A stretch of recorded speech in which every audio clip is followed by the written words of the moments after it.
In what was assumed to be a championship or bust season after the Phoenix Suns had acquired Bradley Beal in the offseason, trading multiple second-round picks as well as their starting point guard in Chris Paul to get him, they knew after trading most of their future in the form of 4 first-round picks and Mikal Bridges and Cam Johnson to land Kevin Durant, they knew their window to win a title was so slim, this was their year. And they believed they had the requisite talent to do so, making it happen. But instead, they are unable to win a measly playoff game and get swept in the first round. Now, a lot of us knew that this team likely wasn't going to work the way Suns owner Matt Ishbia had envisioned. In my preseason prediction, I had the Suns finishing 4th in the West and likely not making it beyond the second round of the playoffs. But no one would have thought the Suns were going to get beaten down in the first round and getting swept off their own home court. Like, you can say that you saw this coming, but you didn't have them getting swept in the first round. And so with the Suns falling well short of expectations, the question now is, what's next? What's next for this franchise that went all in after making it to the NBA Finals just 3 years ago? How do they go about improving their roster? Well, the problem is they kind of can't, and I'll explain why in this video. But first, a shout out to the sponsor of this video, Underdog Fantasy. Look, with the playoffs in full swing, Underdog has some incredible deals and opportunities right now on their player props for pick'ems. For those that aren't familiar with the platform, let me tell you about it real quick. My personal favorite that I use on the app is NBA pick'ems. They have higher or lowers on most players' stats for any game. Just pick higher or lower on a given player's stat for their upcoming game, and you can win up to 20 times your money in a single night if you do 5 pick'ems and you get them all right. And during the playoffs, they've got scorchers where you can actually get up to 100 times your money in a single night.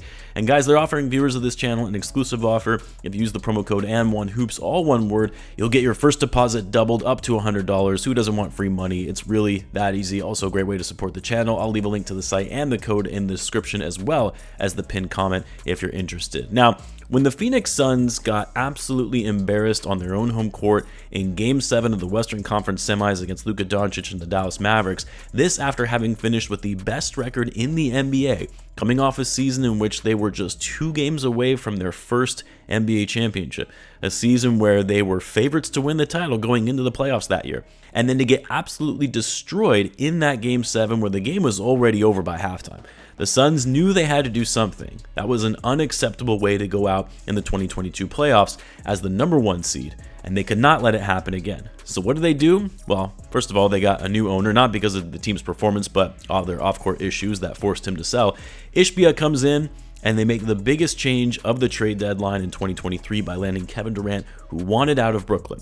A player they traded the farm to get, and I mean really everything. The Suns at that time only had 4 first-round picks available to them to trade, and they threw all of them to the Nets in addition to one of their up-and-coming great two-way players in Mikal Bridges and also another great young player in Cam Johnson.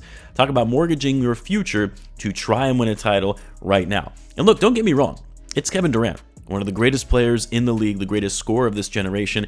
If you want to get a superstar, you have to fork over a lot to be able to get them. But the biggest risk of trading that much for Kevin Durant is he was already 34 at the time of the trade and owed another $150+ million on his contract, paying him over $54 million when he's 37. Some of the picks they traded to get him won't even convey until Durant retires. It was a big risk, but the Suns hoped that it would pay off. But what happens? Literally the same exact thing from the previous season in an elimination game on their home court in the second round, this time against the Nuggets. They get blown out and were non-competitive in a Game 6 to be sent home in embarrassing fashion yet again, coming up short, below expectations. Monty Williams gets fired, they hire Frank Vogel, and then they double down, make another blockbuster trade in the offseason by trading away all their remaining draft capital in the form of second-round picks, including their point guard and Chris Paul, to the Wizards in exchange for Bradley Beal, another max contract player and an even longer-term deal than Kevin Durant's. They get rid of their young center and former #1 overall pick in DeAndre Ayton, who they believed was a team cancer and didn't possess the work ethic they desired, so they downgrade and get an older center in Jusuf Nurkic, who also, by the way, is not cheap. He's making close to $20 million a year. They make some moves on the margins throughout the year, like bringing in Royce O'Neal, Thaddeus Young. The Suns, in their view, had what they needed to win a title, but like we said, they get bounced in the first round. Now, I can go on and on about why this team didn't work, like how they built a roster designed for the early 2000s NBA in 2024, putting together 3 ball-dominant players who are used to having the offense run through them, how they didn't have the requisite shooting or defensive stoppers that is required in today's NBA, or how they simply put didn't have enough depth on their bench to really be competitive for the full 48 minutes. Oh, and above all, how not having a point guard and just starting 3 shooting guards on most nights is not going to work. But rather than focusing on why this team didn't work well, because it's clear to all of us why they didn't, let's try and answer the question of where do they go from here? A team that has one of the highest payrolls in the league, aging stars, and absolutely no draft capital. Let's lay out the basics. The Suns going into next season have $209 million committed of salary on their books. This includes their first round pick in this upcoming draft, their only first round pick for the next 6 years, by the way.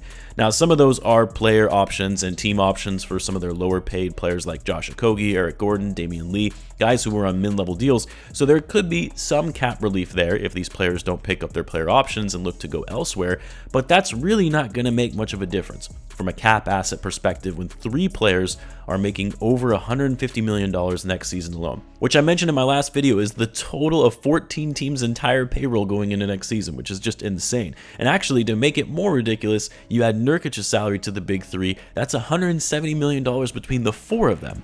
They are nearly a luxury tax threshold team with just 4 players. Absolutely wild. So going into next season, again, assuming the Suns don't make any changes, they're going to be a second apron luxury tax team, as the second apron is projected to be $189.6 million. For those that don't know, what's the downside of being a luxury tax team over the second apron? Well, teams that are over that line aren't able to use their full mid-level exception to sign free agents over the salary cap. They aren't able to pick up players off the buyout market, and they aren't able to trade their first round draft pick 7 years out into the future, which was the previous limit in shipping out future picks. A second apron team can only send picks 6 years out into the future, making it even more challenging for the Suns, who don't have any picks to begin with, to try and move in trades, which ironically enough, had the new tax apron and rules been in place 2 years ago, the Suns would not have been able to trade for Kevin Durant. Or I guess they could have, but they wouldn't have been able to include that 4th first round pick 7 years out, since a second apron team, and because of the Stepien rule and not being able to trade consecutive picks, they would have only been able to include 3 first round picks in a deal, which might not have gotten the deal done for the Nets. But regardless, those are the rules and limitations for teams over the second luxury tax apron. Now for the Suns, I really see only 2 options, or 2 paths if you will. They can either keep doubling down and try to improve on the margins to have better depth, which even that will be hard to do when they don't have the ability to use the mid-level exception, and it's not like vet players who are chasing rings are going to be chomping at the bit to sign with the Suns on mid-level deals. But they can go down that path of running this team back and hoping that they somehow get it together, or they trade Kevin Durant and try and get as much value as they possibly can, knowing that his value is only going to get lower from here on out. They try and recoup as much draft capital as they can, and while they won't have control over those picks, it at least gives them something to work with for the future. They're not going to trade Devin Booker, not when he's only 27 in his prime. No one is going to be willing to take on Beal's contract, so they're stuck with him. Even if they wanted to do a salary dump and attach assets to get off Beal's contract, they don't have any assets to attach. But with Kevin Durant, it's still Kevin Durant. Even though he's going to be 36 going into next season, there still will be teams that will give up picks and young players to be able to get a chance at him. I mentioned this in my last video, but a team like New York, who has picks and a player like Randall to help make the money work in a trade, could be an option. I even said sending him back to OKC. That could make sense given they're flush with draft picks and young players. Although I doubt that would ever happen. Kevin Durant is too prideful to be able to go back to the Thunder. Or how about Orlando? They need scoring, they need veterans, they have cap space, and they have picks. That could be an option. But either way, those are the 2 options I see for the Suns. You run it back with minor moves, or you trade Kevin Durant. I know some have been saying, well, just tear it all down and rebuild. Trade the big 3 and just be bad for a while. They can't even do that because they don't control their own picks. If they tank for a few seasons, that only helps the Brooklyn Nets. Tanking isn't going to get them high lottery picks for a chance at a generational talent. That just isn't an option. They have to try and keep winning and stay competitive. The other thing the Suns need to prioritize this summer is getting a point guard. Now, they're not going to be able to get a good one because there aren't going to be many free agent point guards on the market that the Suns can afford. Maybe a guy like Tyus Jones, although I'm sure he's going to command more money than a mid-deal. Maybe Westbrook, if he doesn't stay in LA, that would be funny. And for the record, I don't think that would help them at all.